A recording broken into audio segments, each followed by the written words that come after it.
ဒီနေ့မှာကျွန်တော်တင်ဆက်ပေးမယ့်ဇာတ်လမ်းကတော့ထွက်ရပေါအဘိုးမင်းခေါင်ရဲ့လမ်းညွှန်မှုကိုခံယူပြီးလော်ကီအမောင်တို့ကိုနှိမ်နှင်းခဲ့တဲ့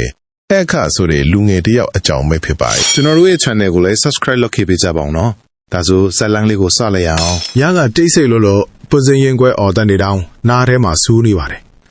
အခါတယောက်အဘိုးမင်းခေါင်ရဲ့ပုံတော်ရှင်းမှာအမွှေးတိုင်ထုံးပြီးတရားထိုင်နေတော့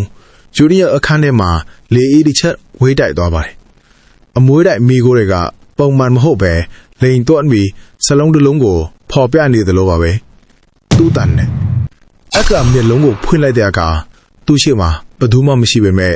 စပွဲပေါ်မှာတော့အစိမ်းရောင်ရှိတဲ့တစ်ရွက်ရောက်နေတာကိုတွေ့ရအဲ့ဒီတစ်ရွက်ပေါ်မှာသွေးလိုအနီရောင်နဲ့ရေးထားခဲ့စာတစ်ကြောင်းက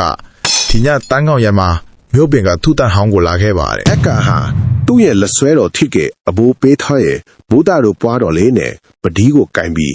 မြို့ပြင်ကသူ့တန်ဟောင်းစီကိုထွက်လာခဲ့ပါတယ်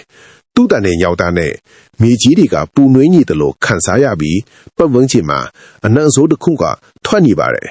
ရုတ်တရက်ခြုံပုံထဲကနေအနှဲ့ဟောင်ဝတ်စုံဝတ်ထားတဲ့လူတစ်ယောက်ထွက်လာပါတယ်သူ့မျက်လုံးတွေကနီရဲနေပြီးလက်ထဲမှာတော့အယိုးခုံးတစ်ခုကိုကိုက်ထားပါတယ်မင်းကဘိုးမင်းခေါင်ရဲ့တပည့်ဆိုလားအဲ့ဒီလူကအကွဲတဲ့အတန်းကြီးနဲ့မေးလိုက်တယ်ငါကဒီနေ့မြေရဲ့အမောင်ဘရင်ပဲမင်းရဲ့အဖိုးကငါ့ကိုအကျဉ်းချထားခဲ့လာကြတယ်အခုငါအလေပဲ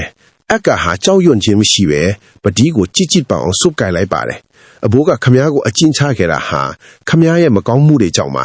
အခုလေခမ ्या လူတွေကိုဒုက္ခပေးဖို့ကြံစည်နေရင်ကျွန်တော်ခွင့်မလွတ်နိုင်ဘူးအမောင်ပယောကဆရာကသူ့ရဲ့မန်တန်တွေကိုရွတ်ဖတ်လိုက်တဲ့အခါမြည်ကြီးတဲ့ကနေဝိညာဉ်အနှက်ရောင်တွေတက်လာပြီးအခါကိုဝိုင်းထားလိုက်ပါတယ်အခါဟာအခက်တွေ့နေတော့သူ့ရဲ့စိတ်အာရုံထဲမှာအဖိုးမင်းခေါင်ရဲ့အပြုံးကိုမြင်လိုက်ရတယ်ဒါကြောက်စရာမလိုဘူးအလင်းရှိတဲ့နေရာမှာအမောင်ဆိုတာပျောက်ကွယ်ရတာတပတာပဲပဒီးကိုစိတ်ပါအခါမျက်လုံးကိုမိတ်အာယုံကိုစုစည်းထားပြီးအီတီပီတော့ကုံတော်ကိုအတန်ကျဲနဲ့ရွတ်ဆိုလိုက်ပါတယ်အခါရဲ့ကိုယ်ပေါ်ကနေရွှေရောင်အလင်းတန်းတွေထွက်ပေါ်လာပြီးအမောင်ဝိညာဉ်တွေကိုအရှိပြောသွားစေပါတယ်မဖြစ်နိုင်ဘူးဒါဘိုးမင်းကောင်ရဲ့တကိုးပဲအမောင်ဆရာဟာနောက်ကိုလွှင့်စင်သွားပြီးသူ့ရဲ့အင်ကွက်တီအားလုံးပျက်စီးသွားပါတော့တယ်။နီယောင်ကြီးအနှဲငယ်တန်းလာတဲ့အခါမှာတော့တွတ်တန်ကြီးဟာပြန်လဲအေးချမ်းသွားပါတယ်။အကသူ့အိမ်ကိုပြန်ရောက်တဲ့အခါအဖိုးရဲ့ပုံတော်ကပူပြီးကြည်လင်နေတယ်လို့ခံစားရပါတယ်။လောကမှာဘလောက်ပဲအမှောင်တွေကြီးဆိုးပါစေ